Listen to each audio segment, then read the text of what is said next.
Fala, meus amigos, React. tudo bom com vocês? Thiago Dias aqui e você está no canal Malvadão React. E no vídeo de hoje eu vou reagir a uma análise que o Mauro César fez lá na Jovem Pan e ele falou que o Gabigol, para muitos hoje em dia, não é considerado mais um ídolo do Flamengo. Eu quero trazer esse vídeo aqui para vocês, mas antes da gente começar, já sabe, né? Se inscreve no canal se você ainda não é inscrito e clica no botão do gostei, porque você vai ajudar demais o nosso conteúdo, tá? Assiste até o final e no finalzinho você coloca a sua opinião, o que você achou dessa análise do Mauro César. Gabigol ainda continua sendo um ídolo do Flamengo ou não? Dito isso, vamos ao vídeo. Mauro César Pereira, hein? Despedida do Gabigol hoje, do Flamengo.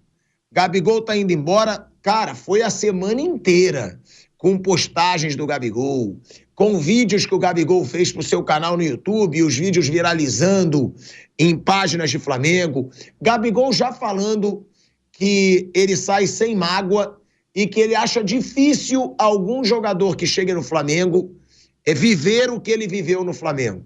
Né? Eu tô falando partes aqui que eu lembro de vídeos que eu vi do Gabigol nas redes sociais.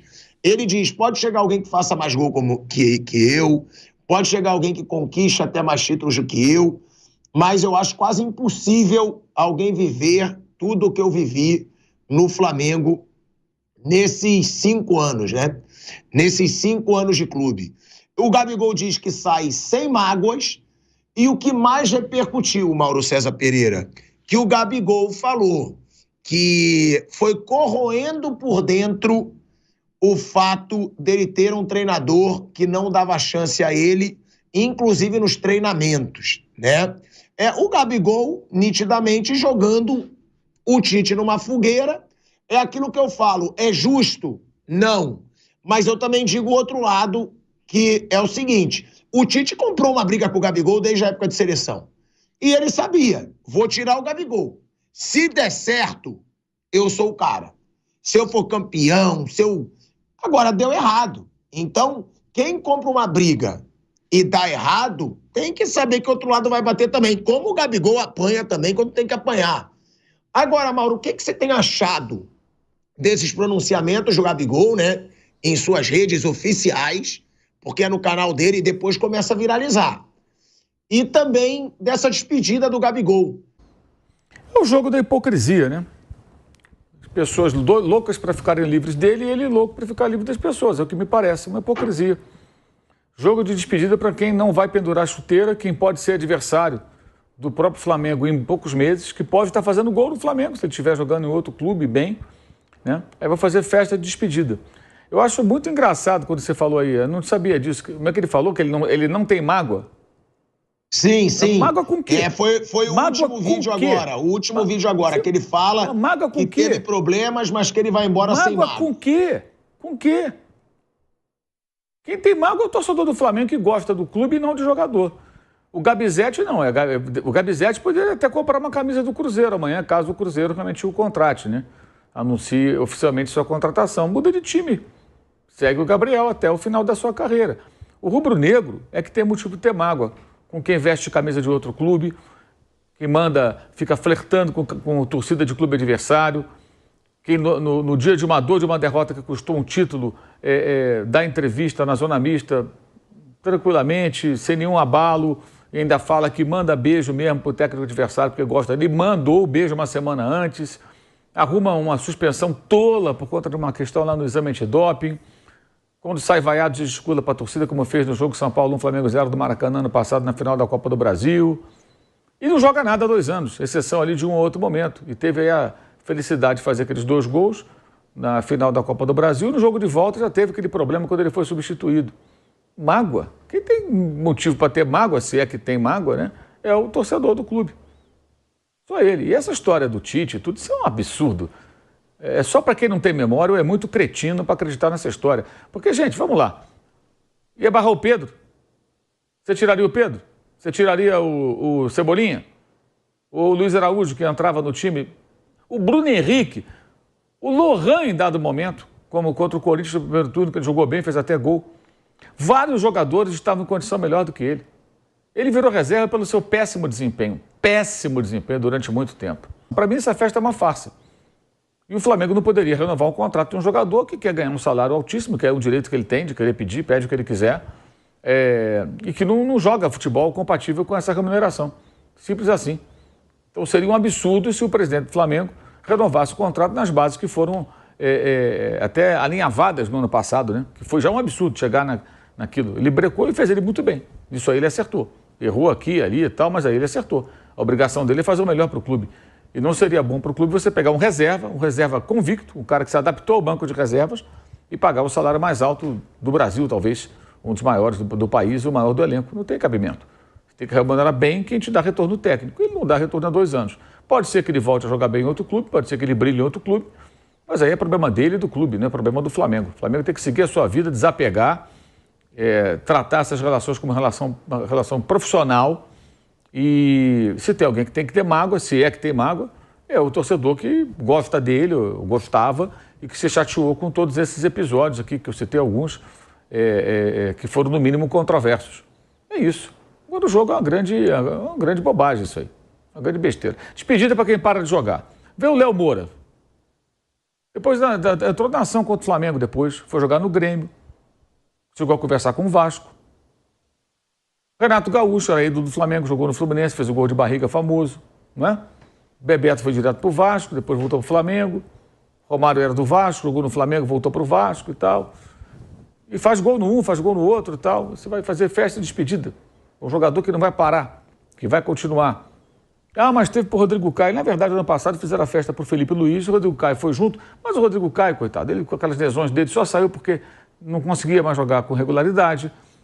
Nunca teve nenhum problema, então até você entende, né? O Diego Ribas parou de jogar e teve lá uma despedida para ele. Aí o Alves entrou junto, mas não parou, mas parou, né? Não tá jogando, né? Não tem clube nenhum. Acabou que não anunciou a parada dele definitiva, mas na prática estava já meio que ensaiando a parada. Agora o Gabriel não, ele vai jogar em outro clube, possivelmente o Cruzeiro. Pode ser que amanhã ele esteja frente a frente de uma final contra o Flamengo, com a camisa de um outro clube. Aí vou fazer festa de despedida. Depois de tudo que aconteceu ao longo desses últimos anos, vários problemas, todos evitáveis, alguns até bobos, mas enfim, ele tem todo o direito de ter lá a narrativa dele. Agora, o que eu acho impressionante é a gente na rede social que tenta terceirizar a responsabilidade. Aí bota a culpa do técnico. O Tite não teve culpa nenhuma, gente. Ele já chegou no Flamengo, o Gabriel era reserva. E nunca o Gabriel jogou para ser titular. O Felipe Luiz o colocou para jogar. Foi legal pra caramba com ele, insistiu e até deu certo no jogo final que ele fez os 2 gols. Mas teve que tirá-lo do intervalo, que ele estava péssimo lá em Belo Horizonte, não pegava na bola. O time melhora quando entra o Bruno Henrique. Ou seja, durou o quê? Um jogo, gente.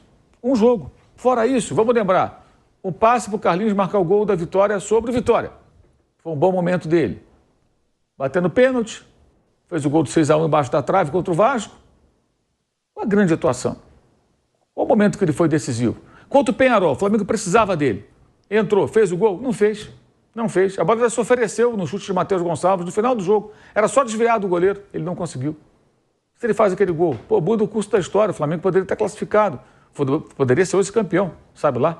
Agora, jogar a culpa no Tite, eu acho o fim da picada. O Tite fez o papel dele, mantendo na reserva um cara que não tem bola para ser titular. Agora, só uma pessoa desmemoriada ou muito cínica, muito dissimulada para tentar argumentar que ele tinha que colocar o Gabriel. Não tinha que colocar. Nós debatemos isso aqui várias vezes, tinha a menor condição. No início do ano, ainda tinha uns débeis mentais que achavam que era uma perseguição de ficar no banco quando o Pedro já estava fazendo gol a rodo. E achavam que, não, mas peraí, não. Como, gente? Como? Quer dizer, é uma coisa maluca isso aí, cara. É uma seita, virou uma seita de seguidores cegos que ficam tentando minimizar, terceirizar a responsabilidade. Aí a responsabilidade é do técnico, não é nunca do jogador, é do técnico que não escala. Como vai escalar, você tem gente melhor. E para a seleção brasileira, quando que o Gabriel se impôs como jogador de seleção brasileira para ter que ir para a Copa do Mundo? O Tite tinha obrigação de levá-lo? Honestamente. Tinha obrigação? Ele nunca se impôs como jogador de seleção brasileira. Nunca. Nas vezes que foi, sempre foi um jogador comum.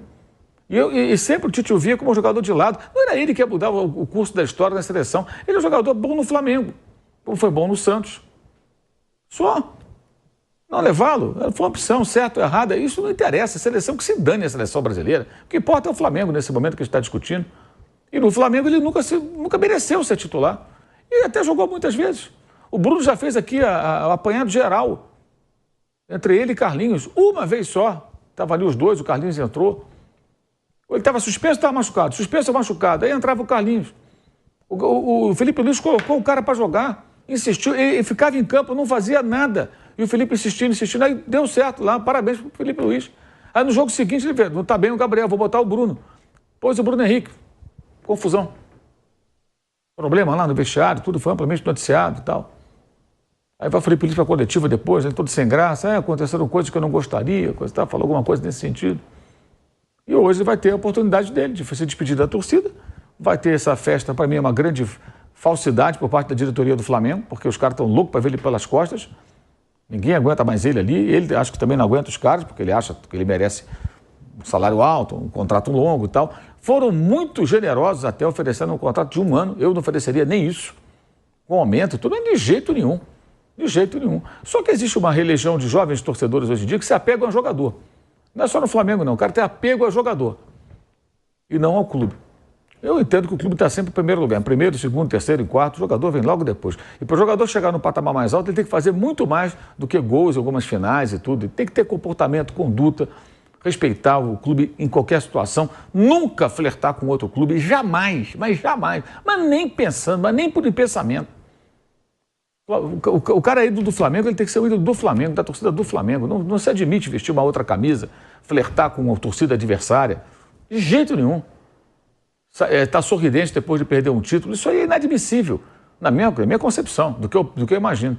Ontem, inclusive, até divulguei na minha rede social, as pessoas não conhecem a história. O Paulo Henrique, o Flávio vai lembrar, que foi lateral do Flamengo nos anos 60, pai do Paulo Henrique, atacante, que depois até veio a ser jogador, técnico, campeão na Copinha 2011 com o Flamengo, na Copa São Paulo, e que morreu em 2017. O pai está vivo, está em dificuldade, eu até compartilhei aqui para as pessoas poderem colaborar, o Pix dele e tudo mais.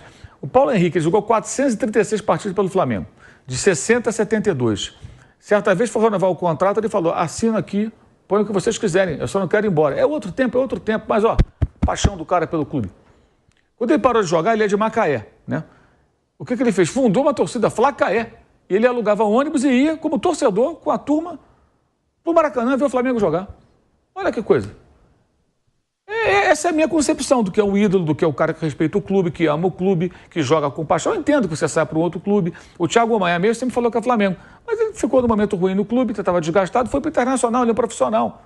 Perfeito, não é isso, não é essa questão. Não acho que todos devam ser como o Paulo Henrique, isso é uma outra época do futebol.